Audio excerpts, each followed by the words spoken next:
Hello，大家好，我係 Alice 老師。農曆新年就快到咯喎，咁我就會利用紅狗木同大家做一個簡單而富有藝術感嘅設計。嗱，今日嘅花材就主要有紅狗木啦、蝴蝶蘭，咁另外就有呢個袋鼠爪啦、文心蘭同埋呢個蟲蟲草嘅。咁我哋先利用呢一個紅狗木做一個架構嘅。咁通常紅狗木我哋就會用上半部分啦，因為佢比較長身，上半部分可以表達到個線條。咁今次我哋就會活用花材，會利用下半部嚟到去做一個設計嘅。咁我哋每支就大概要30 cm 到啦，可以有長有短嘅，就平剪都可以噶啦。大概就要20支到。咁我就準備好咗啲紅狗木啦。依家就利用 paper wire 將佢哋連結起嚟。咁條繩就係打雙咁樣去用嘅。咁我就會利用一個叫塔塔米嘅技巧嚟到去將佢綁埋一齊。咁我哋就將嗰條繩打雙嘅就套咗落去第一條紅狗木度。咁就係響對落串領嘅位置。咁一隻手就撳住啦，另一隻手就開始咁樣去轉動佢，鎖緊佢。咁隻扭大概5至6下左右啦。咁第二條可以繼續加上去咯。如是者嘅做法啦，一隻手就撳住個枝條同埋個 paper wire， 第二隻手就係轉動佢5至6下左右。咁我哋都可以利用鉗啦嚟到去幫手鎖緊一個木啦同埋 paper wire 之間嘅空隙，防止嗰個枝條係會鬆落嚟嘅。咁繼續可以做第3條，咁都繼續 show 俾大家睇啦。係啦，keep 住。咁個技巧我哋可以用手指第二隻手指頂住嗰個位，一到去扭會容易啲嘅吓，令到佢嗰個空間減少。繼續係咁樣做法落去啦。咁我哋就織好咗一排紅狗木咯。咁最後嗰度就留意翻，剪好之後將收口位撳翻好，防止篤親嘅。咁依家大家睇到啦，紅狗木就有長有短嘅。咁到時作品望落去就比較活潑啦。嗱，依家就開始準備加啲水樽上去。我哋可以先預計個位置先，有5個水樽。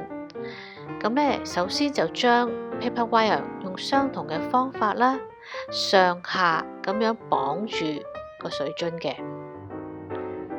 同樣啦，又係用嗰個手指頭頂住嗰個位置，咁利用就一路轉動，咁就鎖緊咗個 paper wire 喺個水樽上面。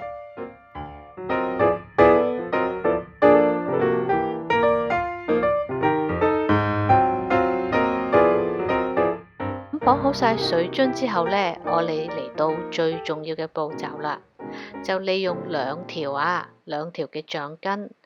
咁嚟到去做一個螺旋腳嘅。咁個技巧就係一支又一支咁樣去拎上嚟，順住咁樣去拎。咁呢一個因為啲枝材都有個粗度啦，咁相比我哋俾一般嘅花束做個螺旋腳係有啲難度，但係我哋順住咁樣去執，順住咁樣去攞，就可以做到嗰個效果噶啦。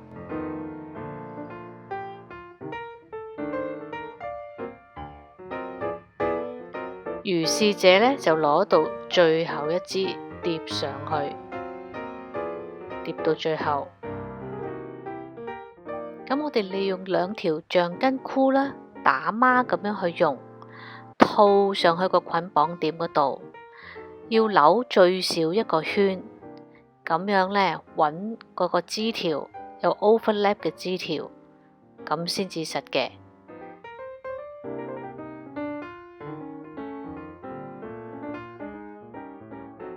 利用橡筋箍嘅好處呢，就係能夠提供到彈性啊，尤其是幫助到初學嘅朋友，咁啊唔會太緊，亦都唔會太鬆，可以更加好咧，就係將個捆綁點咧就係更穩固嘅。咁我哋繼而咧調整橡筋箍嘅位置咧，嘗試咧就將個作品動企，好似我哋手綁花束嘅一樣。咁我哋可以利用絲帶咧嚟到去裝飾翻嗰個捆綁點嘅。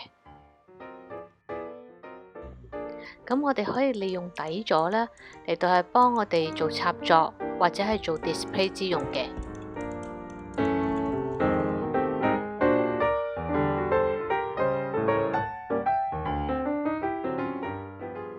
咁咧完成咗嗰個架構之後咧，我哋就可以開始上花咯。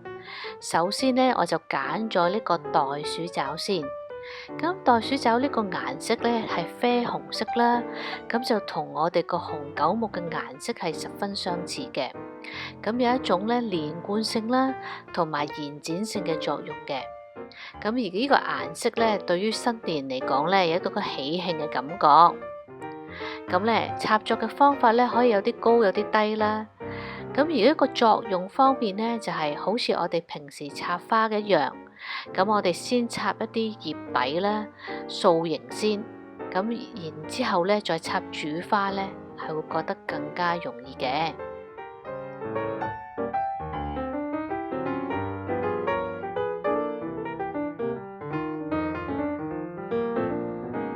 跟住咧，我哋就插主花咯。我就揀咗呢隻細頭嘅蝴蝶蘭啦，等佢增添新年嘅氣氛。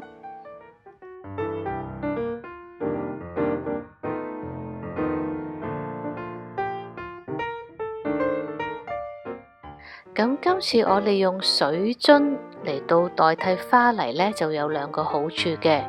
咁第一咧，水樽可以循環再用啦，咁就可以加水啊，各方面啊，亦都可以好方便乾淨嘅。咁第二咧就係插座個技巧咧，我哋係以即係直線為主啦。咁即係話個角度方面好適合即係初學者啊，有時唔知點樣去插座喎。咁水樽嗰方面咧，我哋基本上打直插就可以噶啦。咁跟住咧，我哋就插跳舞蘭啦。咁顏色方面咧，就揀咗黃色反，咁咧個心咧有啲紅色嘅，咁咧就容易同其他花材有個連結。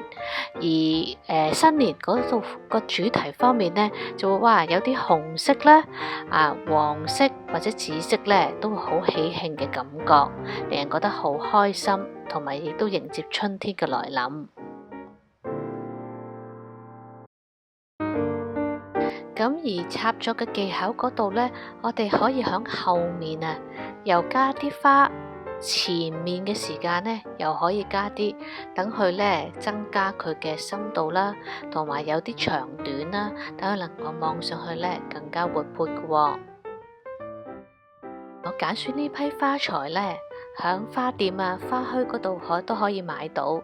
咁呢就初學嘅朋友呢，都可以嚟學習咁樣去拼襯一個花材，就去為新年呢增添氣氛嘅。咁最後呢，我就加上蟲蟲草呢個花材嘅，就亦都係揀選一隻偏深嘅紅色啦，嚟去到延展翻呢一個成個作品啦。咁而本身蟲蟲草咧嗰個線條上面咧就有少少曲曲地嘅感覺嘅喎。咁相對響紅九木呢啲叫做比較多直線嘅線條咧，會有一個對比嘅感覺啦。咁會感覺上會係更加活潑咧，嚟到去生動，好似啲花咧又跳出嚟嘅效果。而花頭方面咧，佢就係一個圓形嘅花頭啦。咁可以補充翻其他一啲不同形態嘅花頭嚟到去有一啲唔同嘅形狀或者新鮮感，俾一個整個作品嘅。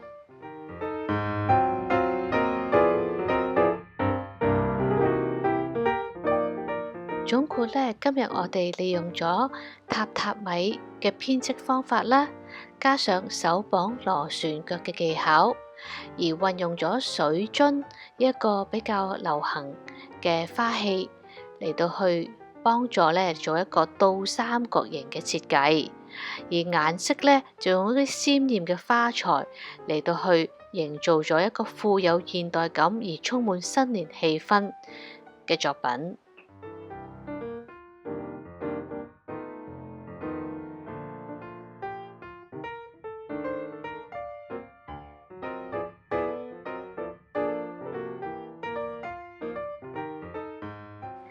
咁最後咧就記得咧要加水咯喎，咁我哋可以利用一啲咁嘅尖嘴壺啦，將每一個水樽咧就係填翻水落去嘅。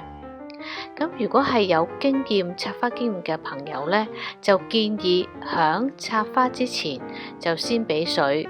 咁好處咧就係嗰啲花材啦，可以咧就係盡早吸取水分啦，避免長時間咧係脫水咧，影響嗰一個花材嘅質素嘅。